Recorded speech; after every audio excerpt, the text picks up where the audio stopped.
Licio Gelli, an astrological portrait by Ciro Discepolo.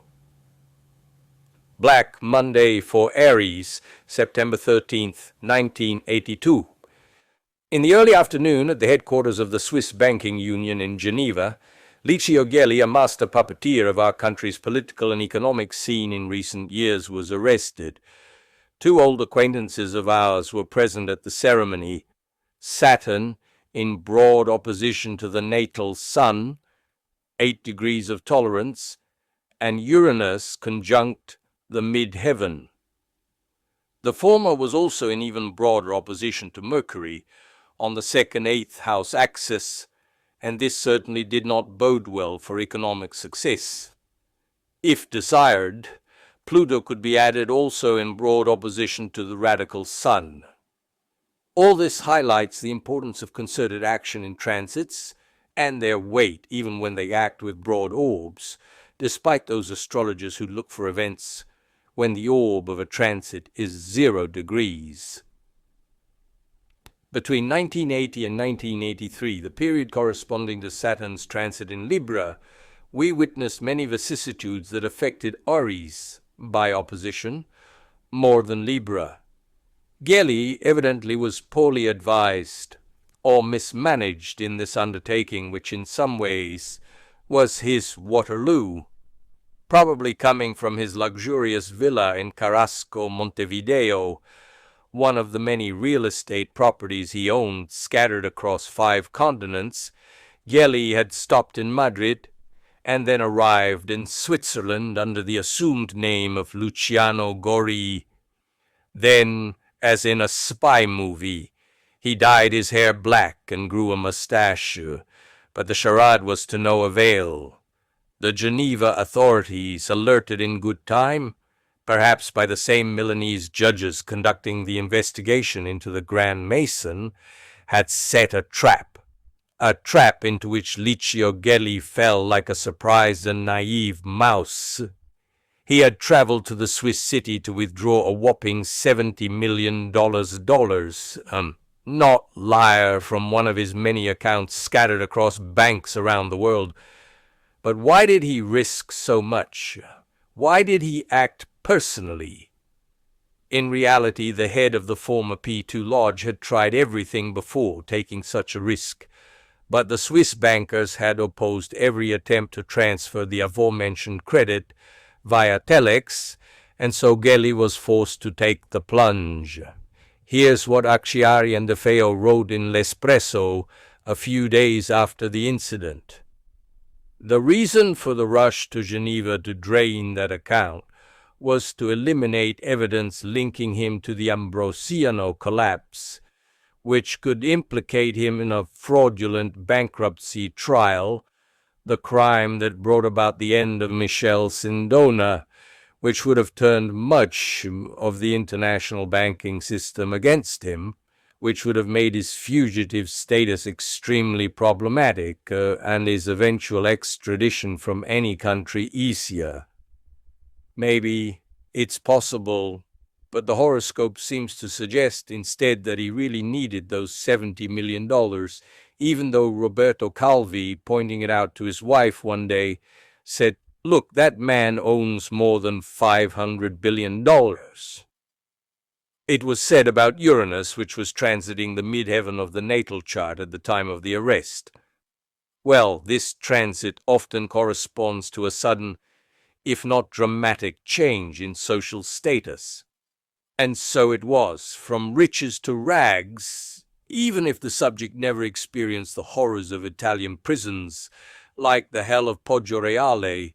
In the gilded Swiss prison of Champs d'Olonne, the cells resemble Sheraton rooms. In about a year of detention before his sensational escape, he almost completed a memoir titled The Unjust Prison, a sort of Silvio Pellico's My Prisons, but with a few less chains and a few more appliances.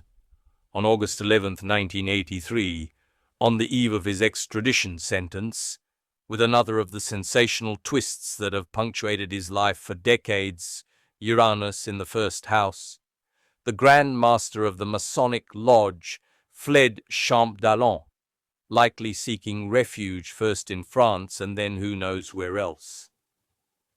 Another chapter in the Gelli dossier opens, this time under the watchful eye of Jupiter, who, moving to the mid-heaven, grants him freedom.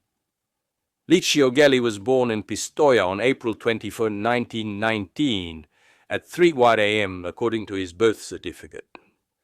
Much more likely, however, he was born at least a quarter of an hour later, just enough to ensure the presence of the Sun-Mars conjunction in the second house of the horoscope and not the third.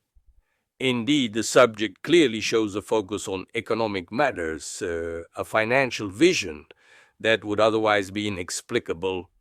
The proposed adjustment does not negate the aforementioned transits, but rather enhances them, offering them a narrower orbit.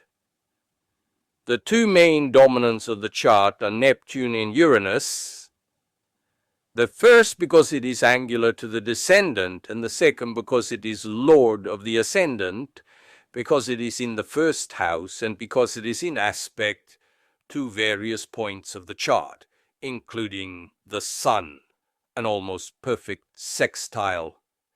The dominant Neptune to the descendant speaks for itself. Great activity in relationships and secret associations. It is the calling card of this enterprising Tuscan, who has held and in some ways still holds Italy in check. The Gelli legend grows richer with each passing day and anecdotes abound. But these aren't just anecdotes, but also documented evidence that has earned him a plethora of charges: criminal conspiracy, forgery, extortion, political espionage, military espionage, conspiracy against the state. In a recent book about his exploits, Gelli ed Ingarzanti, Gianfranco Piazzesi claims that he worked for the secret services of the East and West, including Sifar, as in one of those famous Bond novels. According to former Christian Democrat Minister Bernardo D'Arezzo, he even served in the PCI from 1944 to 1956. The Italian Communist Party denies the claim, and the Gelli mystery deepens. A flurry of rumors, declarations, and denials swirls around the subject, coloring its contours in a rainbow that shifts from black to red. Many names are attached to his bandwagon, directly or indirectly involved, or simply implicated for the purpose of political speculation. The list is long. Every newspaper has covered it over and over again. There have been feeble admissions, meticulous clarifications, and indignant denials. Meanwhile, while many mysteries have remained unresolved, the P2 saga, or rather the Ballad of Licio Gelli, has cost the heads of several important figures. From the depths of that damned Masonic lodge emerge the names of people and places central to this affair: Roberto Calvi, the Blackfriars Bridge in London, the thousands of victims of the Ambrosiano bankruptcy, Flavio Carboni, the fixer Francesco Pazienza, the lawyer Federico Federici, Ortolani, Sindona. Too many names for one man.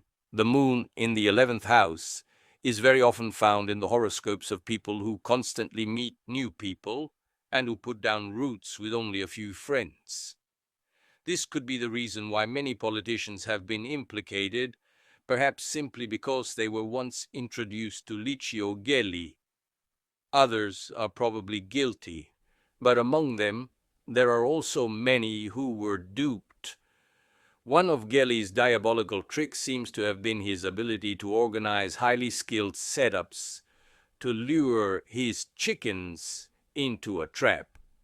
It even seems he hired an impersonator who, when necessary, would mimic the voices of prominent politicians over the phone to impress the new candidate for membership in the P2 Lodge. This decidedly deceptive and vaudeville-like appearance is due to his dominant Uranus and Aquarius ascendant, which, in their negative manifestations, can lead to this and more. At the beginning of November, as I write, Gelli is still a bird of the woods. What does the future hold for him? There's only one very serious double transit threatening him in the coming months: Saturn's opposition to Mars and Pluto's opposition to the Sun. This is no small matter. In fact, these are two very serious transits that, under these circumstances, can take on highly dramatic overtones. It can't even be ruled out that his life is in danger, especially during travel and commuting. Many in Italy are hoping for his death and are likely even prepared to hasten it. With Licio Gelli alive in his homeland, a scandal could erupt that would shake the very foundations of even the most solid institutions. Written in the 1980s and later published in the book From Costanzo to Nilde by Ciro Discepolo, Ricerca 90 Editions, Naples, 1992, 144 pages.